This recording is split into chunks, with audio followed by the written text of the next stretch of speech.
what's up, guys? It's Victor here at Torgal Talks.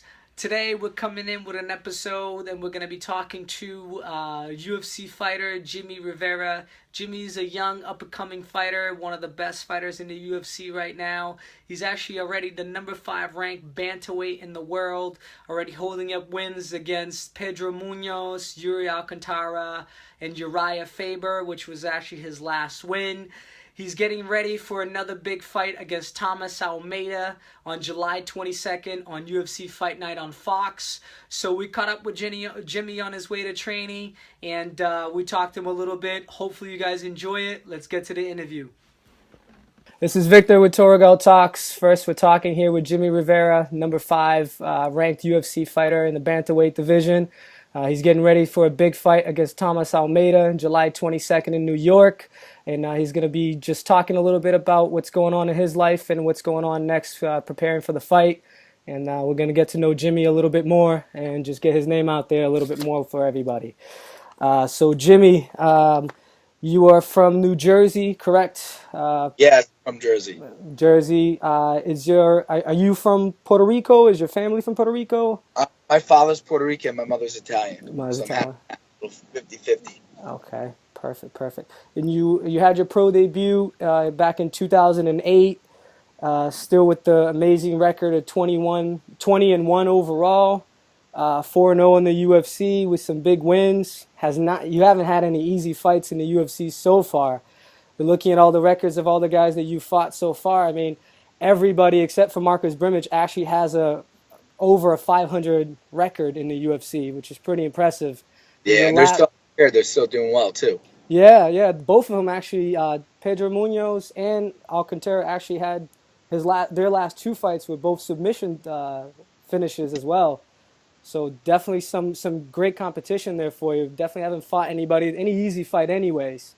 And people talk about Marcus Brimage not being a great fighter, but all his fights that he lost in the UFC were against some great competition. He got knocked out by Conor, Cody.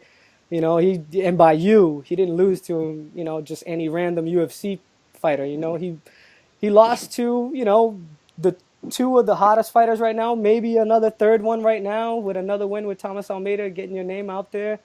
Yeah, man, so exciting stuff. You're training out of Target Showman's Karate, correct? You have your own school? Yeah, I have a school right in East 23rd Street in New York City. Perfect. And so you actually started as a kickboxer, right? Was it karate you started with? I started with Tiger Showman since I was 9 years old, and we did a little bit of everything. We didn't just do, karate.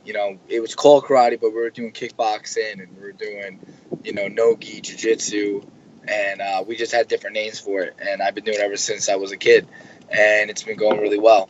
So with that said, been training since I was 9 and been loving it. Yeah, awesome. And is it something that you always wanted to be? Was just a fighter? That's exactly what you wanted to do, or did you have other projects in mind, or? No, my first passion was always teaching. I always was an instructor first, and then in the martial arts, you learn competing gets you better. So I started competing and taking it further, and one thing led to another, and I wanted to see how far I could take this. So I said, F it, let me see if I could take it all the way to the UFC level. Nice. Yeah, you're definitely doing a good job at the UFC level. Your previous fight, your last fight, was against Uriah Faber, everybody knows who Uriah Faber is. You did a phenomenal job, especially with those leg kicks. The man couldn't move after those leg kicks. So it was a pretty good job on that fight right there. I mean, every single one of your fights have been pretty exciting. It's been a little tough to see, why the UFC is only kind of try to make it like a 3-man division a little bit in the last few months, ever since Cody came up. And he actually beat his last fight before his title shot was actually beating the same guy that you're about to fight soon, which is Thomas Almeida. Well, I took the whole fight because, they told me the rankings didn't matter. And, basically I beat Thomas. I could get a title shot in there. And I said, all right, so Almeida's the gatekeeper, and I got to whoop that ass to get what I want. Yeah, for For sure, for sure, for sure. Does it worry you at all that Dominic Cruz just keeps trying to talk about a title shot and he is a UFC analyst or anything like that? Does it worry you at all about that situation? No, I think he's done. You I think? don't think he has it anymore, and I'm not really worried about it. I mean, if I have to fight him, all right, wait a little bit and then fight, that's fine. It is what it is. I'm definitely better than he is, and it's just a matter of time and that I get my shot. Nah, for sure, man, for sure. I mean, I can't say anything otherwise from what you be showing in the ring, man. I mean, every single one of your fights have been exciting, like I said, and Thank you. it's actually kind of funny because a lot of my friends, especially guys, they're just not big UFC fans, just watch fights here and there. They look at you and they see your stocky guy, and everybody automatically thinks you're an NCAA wrestler. You're about to take everybody down and go for the ground and pound. You definitely surprise a lot of people that don't know you with your skills in the striking game, which definitely been turning a lot of heads. I mean, Alcantara is a really good striker. Pedro Munoz is a good striker. Uriah Faber is a good striker, and you just being able to keep up with these guys. You got some knockout finishes. You're doing a pretty good job, man. I'm definitely excited for this matchup with Thomas Almeida that you're gonna be showing us July 22nd. That's gonna be, Thank you. yeah, for sure.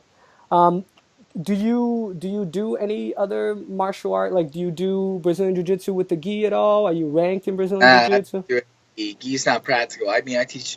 I'm an instructor, so I teach streetwise self defense too. I get people in shape through the martial arts. You don't have a gi where you're on the street. Someone grabs your shirt and is gonna choke you. That thing's gonna rip or stretch. So it's not practical. It doesn't make sense to do it. Plus, in MMA in the cage, there's no gi to grab onto. So people like to do it. I think it's good for people to do it, but I don't think it's practical. Yeah, makes sense. Makes sense. Makes sense. What do you think of Thomas Almeida? Almeida, I think he's good. He's got a lot of flaws in his game, and I'm just going to exploit them and take advantage of it. There's a lot of hype behind him, and there was a lot of hype behind everybody else I fought, and I went in there and did my thing. So, I'm looking forward to a fight. There's no disrespect to him. He's obviously going to be a tough opponent. Anybody in the top 10 are tough, or anybody in the UFC in general are tough. But when it comes to toughness, I'm just as tough. Now it comes to skill. And my skill level is way better than their skill level. I just got to get the shot. Once I get that opportunity, then it's all in the bag, and that's it. What did you think about UFC 211? You were out there in Texas, right? Yeah, I was out there. It was good. You know what I mean? It was cool being out there. And I apologize. I was driving, trying to get to work. It was No cool worries. being out there. And the fights were interesting. I was really looking forward to the Eddie Alvarez fight, and that got stopped kind of quick. And the other fights were really good. I mean, I think the only fight that wasn't as exciting was that first fight was David Branch and the guy from, I think he believes from Canada. It was like, they looked Poland, like yeah. they quick, and that was it. But all the other fights were exciting. Joanna was unbelievable. You know what I mean? I think she's an unbelievable fighter. And the Stipe and Dos Santos fight was really, really, really, really good. I was like super excited about it. I couldn't, just go in there. I mean, the walkout was longer than the fight itself. So I thought that was funny too. Yeah, no, it definitely was a good event. It was nice to see too the UFC going for like, the best fighters and showing good competition and not just trying just to go for the guys with a hype or anything like that, just with guys that actually have been shown in the ring that they deserve to be there for those fights. I mean, there was not one fight that wasn't exciting on paper. And like you said too, besides the fight that was a little bit more Branch and Jocko, that was just a fight that was a little bit more slow pace, I guess you could say. A lot of clinching game against the cage and all that stuff. Yeah, it was an interesting fight. I mean, it looked like by the third round they were just shot and tired. But it just there wasn't a lot happening. You know what I mean? It wasn't like Frankie's fight where he was on top and he didn't just take him down and just stay there and lay it on him. He took him down and beat the crap out of him. So it was a good fight.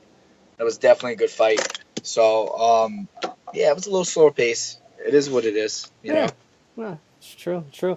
UFC definitely hooking you up with some nice seats over there too, man. It was nice to see that. Oh yeah, it was cool. I mean, they're really cool. They're really good about taking care of their fighters and stuff. And I got hurt my last fight, and they were there. All right, the doctors know how's the doctor going, how's the eye going, this and that. So they're really good. They're really good at taking care of the fighters. Um, you know, that's it. Just from there, and then the next stage is getting fights. And once you get the fight, I've been up and down a little bit just because, finding the right fight and getting the right fight and making sure the next fight's going to propel me forward. So that's why I feel like it's been a little up and down, but finally got something in the works, and I'm super excited about it. For sure, man, for sure. And was Almeida the guy that you wanted to fight? Obviously, you wanted to fight for the title, but was Almeida your next pick after this fight, or was it something that just worked out the better way? No, I was trying to fight Assunção, and what happened, I basically sat down with Sean, and he basically told me, Assunção's already taken, but I have Almeida, and he's like, that's a better fight for you anyway. He's well known, and we just started talking. He's like, you want to get a shot at the title, you got to beat this guy. I said, all right. I said, if that's what it is, and the rankings don't make sense, don't mean anything, and I got to go out there and beat this guy to get a title shot, then I'll go do it. Yeah. I'm fine with that. Yeah, for sure. What's if you actually go for the title, do you have a preference in TJ or Cody at all? Does it matter? I don't care. Whoever has the belt, that's it. That's all that don't matter to me. If it's TJ, it'll be easier fight. If it's Cody, I think it'll be, he hits a little harder. I think he's a little tougher.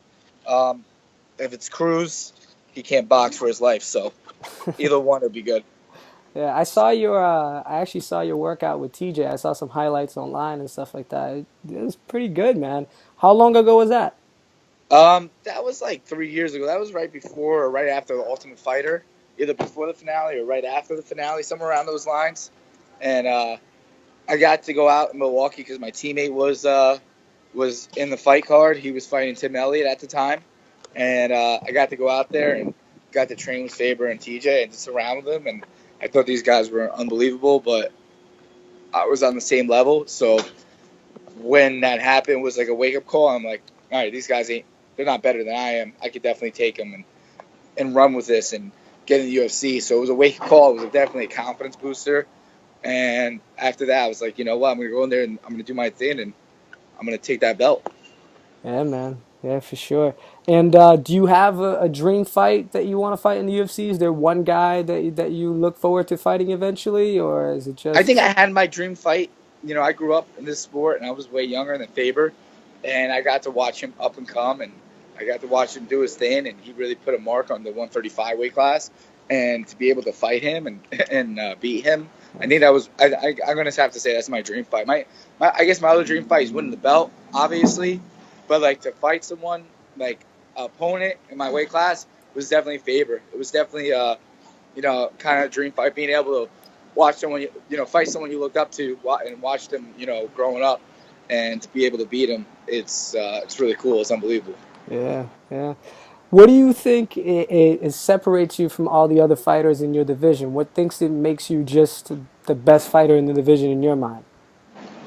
Yeah, for sure. I apologize, man. I'm just gonna throw on my Bluetooths because I can't hear you as well. No worries. And, I'm not gonna lie. I'm always busy. So when we set this up, I was like, yeah, I could do it. I just going to be doing stuff at a time. I'm not doing anything crazy, but I'm going to my school because I'm not like a typical fighter that, throw these on. Yeah. Hey, can you hear me? Yeah, I can hear you. Oh, yeah. I'm not like a typical fighter that just trains and waits for the next fight. I do have a school. I do have a business to run. And, it's really important. I think a lot of fighters don't have somebody to fall back to, and I do. So, yeah, man, doing a couple of things at once. I always have a couple of projects going on, and I think one of the biggest things is the school itself. Taking care of it, teaching my students, getting them better, getting them to reach their goals and stuff like that. So, apologize. No, don't worry about it. Don't worry, man. How long have you been the head trainer at the school? At this school, I just took over ownership. It's going to be about almost 4 years, I believe. Nice. So it's going really well. I got about 250 and change students. Okay. Going from ages 4.5 all the way up to like 73 is my oldest student. Nice. That's good, man. That's good. I've trained a little jiu-jitsu myself, so it's definitely cool to see that. Yeah, go ahead. No, go ahead. No, I was just gonna ask, like, do you teach any other classes besides the self-defense? Do you teach any specific martial art yourself, like for competition, or is it just straight self-defense for you? Nah, it's more like the biggest thing is it's kickboxing. We got different levels. There's beginner, intermediate, advanced. Obviously, beginners are striking. You start getting intermediate, you start learning defense and countering, and you start getting advanced. You start to spar. So it has different levels. And then not only that, we actually call it. We don't call it grappling. We don't call it jiu-jitsu. We just call it close range self-defense, Oh, which is okay. our grapple. Is our name for grappling. And we teach from beginner to the advanced level, and we have it broken apart in different levels. And it's just the way it is. You can't have someone jump in and try to fight right away. And I'm not trying to teach fighters. You know what I mean? Oh, I have maybe out of all my students, I have like two people that want to fight. That's it. And with those two people, then I'll take them a little further and I'll help them out. But besides that, just the average person, just get in shape. I mean, the gym's boring. They enjoy punching, kicking the bag. And not only that they're getting in shape and having fun, but they're learning life skill. God forbid, we're in New York City. There's always some crime going around. People like to go out late. So it's always good to know how to defend yourself. God forbid something happens. It's just something you have in your body. It's like an insurance policy. Instead of buying insurance, through a company, you buy my insurance for self-defense. there you go. Yeah, that's the best way to think about it for sure, man. Yep. Um, so is your plan staying in the bantamweight division? Like obviously you're thinking about the title right now, but is your plan just staying in the same division for the rest of your career? Because you're a pretty big guy, right? For 135? Uh, as I'm told, but I've seen people at 45 that are huge. So yeah, Yeah. I'm good. I'm good. My buddy actually Dennis, who he beat me in the Ultimate Fighter, but then him and I started training afterwards, and we always step in contact. He's actually fighting on the same card I am, and I see him, and we're the same height, but he's like 20 a good 20 pounds heavier than I am. Yeah. 15, 20 pounds. So I'm like, I'm okay. I'll stay at 135. I think I'm good there. Plus, No, I'm not. My coach tells me I'm not tall enough. no, and I actually saw it's actually the Bermudez fights that I was actually going to talk about. That's actually the reason why I came up with that question is because I saw that fight and you clearly won the first round. You did phenomenal. Then it looks like you just made a mistake, so you got your back, and then and getting your back taken in MMA is a lot different than just getting in a regular Uh, grappling match. So yeah, he took my back, and he definitely found a flaw in my game that I fixed. And when that happened, I started looking at everything I could perfect even better and get even better. And my whole thing was that fight is I just didn't train right. I didn't have to cut as much weight. It was at 45, so I didn't worry about my cardio as much, and I messed up. And I think if it was different, then it would be a whole different thing. But it's kind of learning experience. I'm not really upset by it. I was able to get a lot of experience outside before I got into the UFC, and it was really cool to be able to, I think everything happened for a reason. I think everything that happened was a good step. no, for sure, man. And I mean, and you can see too, they were pretty impressed with your fighting, and that's why now you're in the UFC and one of the top contenders, man. Because you did a good Well, job. when Sean Shelby tells you need to do this, you do it. So he needed me to get finishes, I got finishes. He tells me I beat Almeida, I'll get a title shot. I beat Almeida, I'll get a title shot. You know what I mean? That's pretty much it. Yeah, man, for sure, for sure. Yeah, Almeida is definitely an exciting fighter. Definitely a lot of finishes. Out of his 22 fights, only one fight went to decision. He's finished a lot of dudes, a lot of knockouts. You have some finishes yourself, and I actually saw that you had some submission finishes too, man. You got a triangle too early in your career, right? Yeah. I mean, I never go down. I can go down the ground if I want. I can kind of do whatever I want in a fight. I think that's what makes me so exceptional. I'm sorry for the background. No worries. Going to the city, going to the school, ambulance coming by. New York City is always something going on, man. It's For a city that sure, never sleeps. for But sure. I think that's what makes me so exceptional in the weight class, and that's why, I'm not out there as much because I think I'm the dark horse of the weight class, and people really don't know me as well.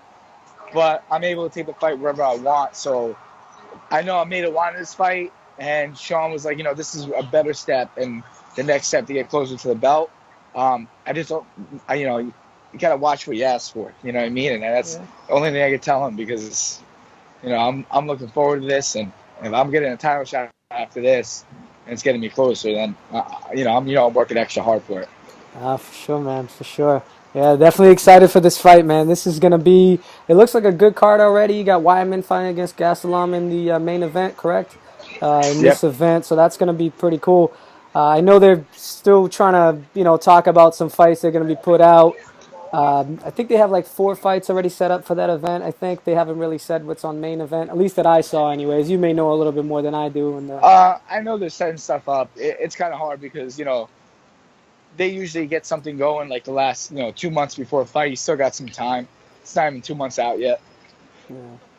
If you, for the fans that don't know you as much, who would you compare yourself to as like one of the great fighters that were out there in the UFC? Is there anybody that's been like Jimmie Rivera before in the UFC? Um, I could say it was discipline. I guess I want to say it was George St. Pierre.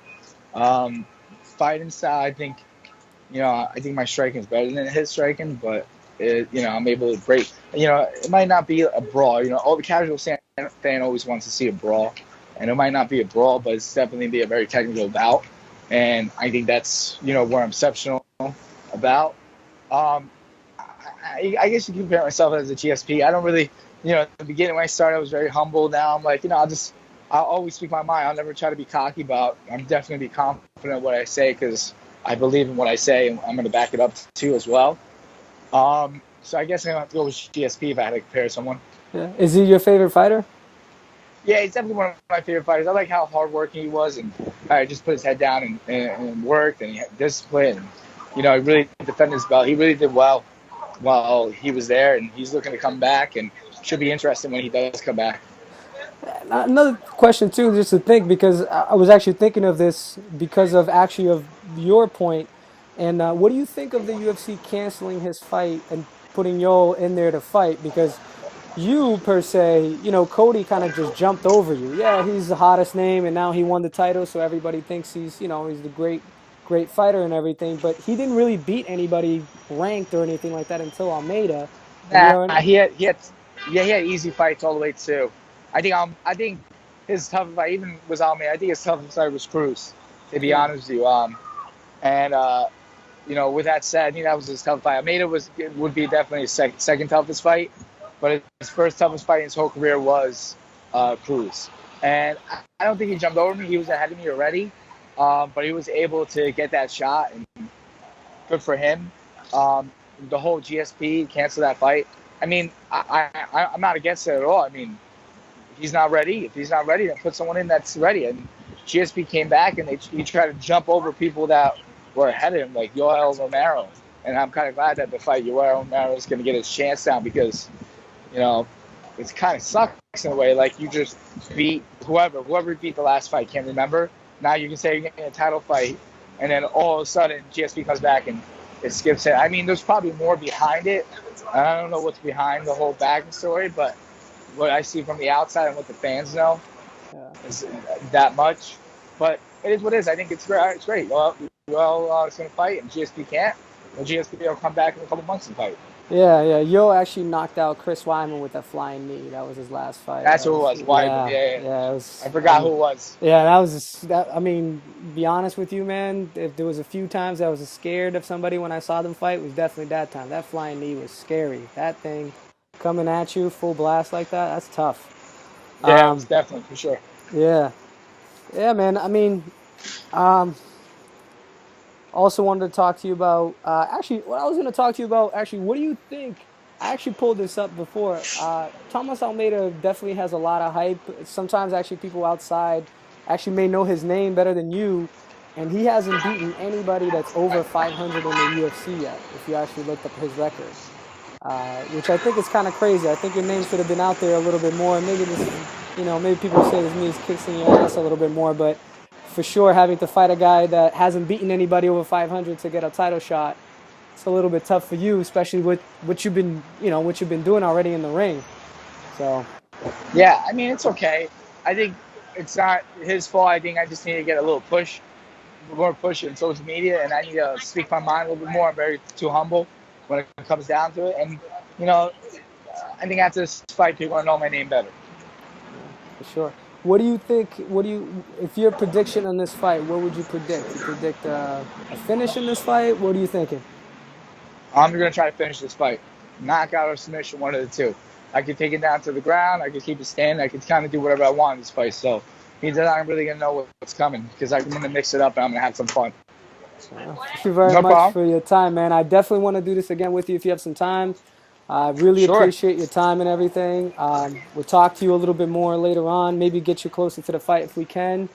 I really appreciate everything, man. Is there anything else you want to put out there for the fans? Anything you want to say to everybody? Yeah, sure. Well, first of all, thank you for having me on the show, and sorry about the background and doing multi stuff. You know, like I tell you, I'm a busy man. I got a lot going on, but you know, thank you again, and you know, you guys can follow me on Jimmie Rivera on Instagram, on Twitter, Jimmie Rivera 135, or you can just stop by my school, East 23rd Street, 34 East 23rd. Come by and take a class on me. All right, man. Appreciate it, man. Thank you for your time, man. I really appreciate it. Thank you so much for the opportunity, Anytime, man. man. All right, man. Well, Have a good day. have a good one. You too. All right, guys, and that's it today for the interview with Jimmie. Jimmie's a great guy, and we wish him all the good luck in his future endeavors in the UFC and outside of it. He was really nice to actually get in touch with us and keep us informed on what's going on with him. Again, I'm Victor for Torogal Talks. You can follow me at Torogal on Instagram or at Torogal Talks on Twitter. Subscribe to the channel, comment below. I'll be reading those comments. The channel will be getting better from time to time, so hopefully you guys enjoy everything that's going on. Share with your MMA friends, and I'll be coming out with some new content soon. I'll talk to you guys later. Peace out.